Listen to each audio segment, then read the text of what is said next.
ಸರ್ಕಾರದ ವಿರುದ್ಧ ದಳಪತಿಗಳು ಈಗ ರಣಕಹಳಿಯನ್ನ ಮೊಳಗಿಸಿದ್ದಾಗಿದೆ. ಟೌನ್ಶಿಪ್ ವಿರುದ್ಧ ಜೆಡಿಎಸ್ ಹಾಗೂ ಬಿಜೆಪಿ ಈಗ ಜಂಟಿ ಪಾದಯಾತ್ರೆಯನ್ನ ನಡೆಸ್ತಾ ಇದೆ. ಬೈರಮಂಗಲದಿಂದ ಬೆಂಗಳೂರಿನತ್ತ ನಾಯಕರು ಈಗಾಗಲೇ ಕಾಲ್ನಡಿಗೆಯನ್ನು ಆರಂಭ ಮಾಡಿದ್ದಾರೆ. ಕಾಂಗ್ರೆಸ್ನ ಸತ್ಯ ಶೋಧನಾ ವರದಿಯನ್ನ ಕುಮಾರಸ್ವಾಮಿ ಈ ಸಂದರ್ಭದಲ್ಲಿ ಪ್ರದರ್ಶಿಸಿದ್ದಾರೆ. ನಾಯಕರು ಮಾಡಿರುವಂತಹ ಸತ್ಯ ಶೋಧನಾ ಸಮಿತಿಯ ವರದಿಯನ್ನ ಪ್ರದರ್ಶಿಸಿದ್ದಾರೆ. ಈಗಾಗಲೇ ಹಿಂದೆ ಯಾರೆಲ್ಲ ಭೂಮಿಯನ್ನ ಕೊಡೋದಕ್ಕೆ ಒಪ್ಕೊಂಡಿದ್ದಾರೆ, ಯಾರು ಕೊಟ್ಟಿಲ್ಲ, ಎಷ್ಟು ಪರ್ಸೆಂಟೇಜ್ ಇದೆ, ಇದೆಲ್ಲದರ ಬಗ್ಗೆಯೂ ಕೂಡ ಮಾತಾಡಿದ್ರು ಕುಮಾರಸ್ವಾಮಿ. ಅದೇ ವಿಚಾರಕ್ಕೆ ಸಂಬಂಧಪಟ್ಟಂತೆ ಒಂದು ಸತ್ಯ ಶೋಧನಾ ಸಮಿತಿಯನ್ನ ಕೂಡ ರಚನೆ ಮಾಡಲಾಗಿತ್ತು.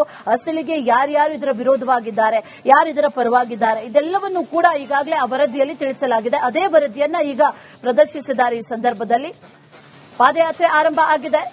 ಬೈರಮಂಗಲದಿಂದ ಬೆಂಗಳೂರಿನವರೆಗೂ ಕೂಡ ಈ ಪಾದಯಾತ್ರೆ ಸಾಗುತ್ತೆ. 3 ದಿನಗಳವರೆಗೂ ಕೂಡ, ಅಂದ್ರೆ 3 ದಿನಗಳಲ್ಲೂ ಕೂಡ ಈ ಪಾದಯಾತ್ರೆ ನಡೆಯಲಿದೆ. ಅದರ ಆರಂಭಿಕ ದಿನ ಇವತ್ತಿನ ದಿನ 9 ಕಿಲೋಮೀಟರ್ ವರೆಗೂ ಕೂಡ ಈ ಪಾದಯಾತ್ರೆಯನ್ನ ನಡೆಸುವಂತಹ ನಿಟ್ಟಿನಲ್ಲಿ ಈಗ ಪಾದಯಾತ್ರೆ ಆರಂಭ ಆಗಿರುವುದು ಅದನ್ನ ದೃಶ್ಯದಲ್ಲಿ ಗಮನಿಸ್ತಾ ಇದ್ವಿ. ಸಾಕಷ್ಟು ಸಂಖ್ಯೆಯಲ್ಲಿ ಆಗಮಿಸಿದ್ರು ಜೆಡಿಎಸ್ ಕಾರ್ಯಕರ್ತರು, ಹಾಗೆ ಬಿಜೆಪಿಯ ಒಂದಷ್ಟು ನಾಯಕರು ಕೂಡ ಆಗಮಿಸಿದ್ರು.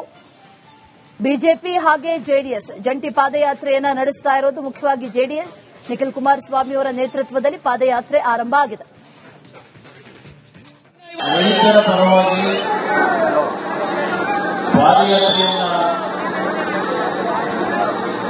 ಇವತ್ತೇನು ಪ್ರಾರಂಭ ಮಾಡ್ತಾ ಇದ್ದೀವಿ. ಇಲ್ಲಿ ನಡೆದಿರ್ತಕ್ಕಂಥ ಎಲ್ಲ ನನ್ನ ರೈತ ಕುಟುಂಬದ ನನ್ನ ಆತ್ಮೀಯರು, ಹಿರಿಯರು, ಯುವಕ ಸ್ನೇಹಿತರಿಗೆ, ಯಾಕೆಂದ್ರೆ ನಾನು ಜನತಾದಳದ ಕಾರ್ಯಕರ್ತರು ಅಂತ ಹೇಳಲ್ಲ.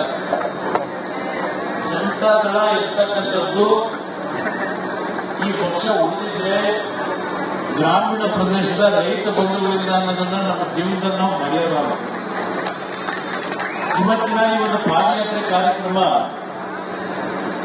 ನಮ್ಮ ಬೈರಮಂಗಲ ಭಾಗದಲ್ಲಿರ್ತಕ್ಕಂಥ ಯಾವೊಂದು ಬಿಡದಿ ಇಂಟಿಗ್ರೇಟೆಡ್ ಟೌನ್ಶಿಪ್ನ ಹೆಸರಿನಲ್ಲಿ ಈ ಸರ್ಕಾರ ಫಲವತ್ತಾದ ಭೂಮಿಗಳನ್ನ ಈ ಕಾರ್ಯಕ್ರಮಕ್ಕೆ ತೆಗೆದುಕೋಬೇಕು ಅಂತಕ್ಕಂಥ ನಿರ್ಧಾರ ಮಾಡಿರುವುದು. ಪ್ರಥಮವಾಗಿ ಈ ಒಂದು ಭಾಗದ ಸುಮಾರು 150ಕ್ಕೂ ಹೆಚ್ಚಿನ ಜನ ನನ್ನ ಎದುರುಗಡೆ ಇರ್ತಕ್ಕಂಥ ನಮ್ಮ ತೋಟಕ್ಕೆ ಬಂದು ನಿಮ್ಮ ಬೆಂಬಲವನ್ನು ನಮಗೆ ನೀಡಬೇಕು, ಇವತ್ತು ನಮ್ಮ ರೈತರನ್ನು ಬೀದಿಗೆ ತರಲಿಕೊಟ್ಟಿದ್ದಾರೆ ಅಂತ. ಆದರೆ ಒಂದು ಇವತ್ತು ಸತ್ಯ ಶೋಧನಾ ಸಮಿತಿ ಹೇಳಿದ್ರಲ್ಲ ನಮ್ಮ ಅಶೋಕಣ್ಣವರು, ಇಲ್ಲೇ ಇಟ್ಕೊಂಡಿದ್ದೀವಿ ನೋಡಿ. ಇದು ಕಾಂಗ್ರೆಸ್ನವರು 2006ರಲ್ಲಿ ಈ ಸತ್ಯ ಶೋಧನಾ ಸಮಿತಿಯ ರಿಪೋರ್ಟ್ ಕೊಟ್ಟಿರ್ತಕ್ಕಂಥದ್ದು. ನನ್ನ ರೈತ ಬಂಧುಗಳು, ನಮ್ಮ ಬೈರಮಂಗಲದ ನನ್ನ ತಾಯಂದಿರು ಕೂತಿದ್ರೆ ದಯವಿಟ್ಟು ನೋಡಬೇಕು. ಇಲ್ಲಿ 2006ರಲ್ಲಿ ಯಾವ ಸತ್ಯಶೋಧನಾ ಸಮಿತಿ ಮಾಡಿದ್ರು, ಇಲ್ಲಿ ಇಬ್ಬರು ಮಹಾನ್ ನಾಯಕರು, ಒಬ್ಬರು ಇವತ್ತು ನಾಯಕರು, ಇನ್ನೊಬ್ಬರು ಕಾಂಗ್ರೆಸ್ನ ಅಧಿನಾಯಕರು. ಈಗೆಲ್ಲ ಪೇಮೆಂಟ್ ಕೊಡೋಕೆ ಅಗ್ರಿಮೆಂಟ್ ಮಾಡ್ಕೊಂಡು ಬಂದವರಲ್ಲ ಮುಖ್ಯಮಂತ್ರಿ ಮಾಡೋದಕ್ಕೆ, ಪ್ರತಿ ತಿಂಗಳು ಪೇಮೆಂಟ್ ಕೊಡಲಿಕ್ಕೆ ಆ ಅಧಿನಾಯಕಿಯವರು. ಇಲ್ಲಿ ಅವರು ಏನು ಸಮಿತಿ ಮಾಡ್ತಾರೆ, ಇಲ್ಲಿ ನಾವೇನು ಕಾಗದ ಪತ್ರ ಇಟ್ಕೊಳ್ಳದೆ ಮಾತಾಡಲ್ಲ.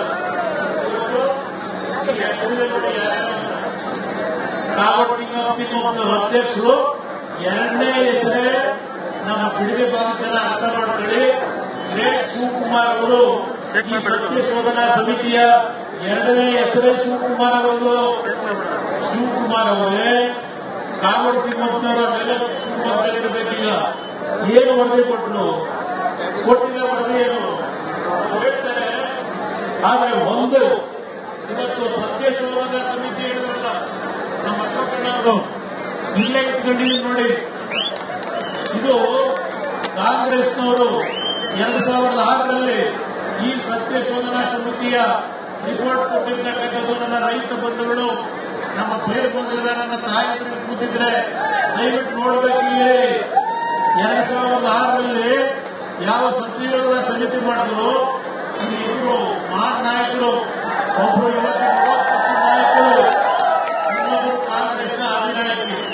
ಈಗೆಲ್ಲ ಪೇಮೆಂಟ್ ಕೊಡೋಕೆ ಅಗ್ರಿಮೆಂಟ್ ಮಾಡ್ಕೊಂಡು ಬಂದವರಲ್ಲ ಮುಖ್ಯಮಂತ್ರಿ ಮಾಡೋದಕ್ಕೆ, ಪ್ರತಿ ತಿಂಗಳು ಪೇಮೆಂಟ್ ಕೊಡಲಿಕ್ಕೆ ಆ ಅಧಿನಾಯಕಿಯವರು.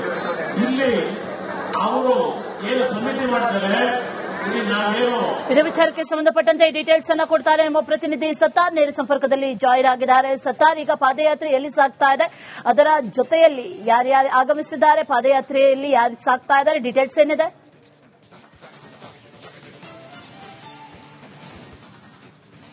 ಪಾಳ್ಯ ಮೂಲಕ ಇದೀಗ ಸಾಗ್ತಾ ಇದೆ. ಅದರ ದೃಶ್ಯವನ್ನು ಕೂಡ ನಿಮ್ಗೆ ತೋರಿಸ್ತಾ ಹೋಗ್ತೀನಿ. ಬಹುತೇಕ ನಾಯಕರು ಏನು ತಮ್ಮ ವಾಹನದ ಮೂಲಕ ಆಗಿರ್ಬೋದು, ವಾಹನದ ಮೂಲಕ ಬರ್ತಾ ಇದೆ. ಇನ್ನು ಕೆಲವೊಂದಿಷ್ಟು ಜನ ಇದೀಗ ಪಾದಯಾತ್ರೆ ನಡೆಸ್ತಾ ಇರುವಂತ ದೃಶ್ಯವನ್ನು ಕೂಡ ನೋಡ್ತಾ ಇರ್ಬೋದು.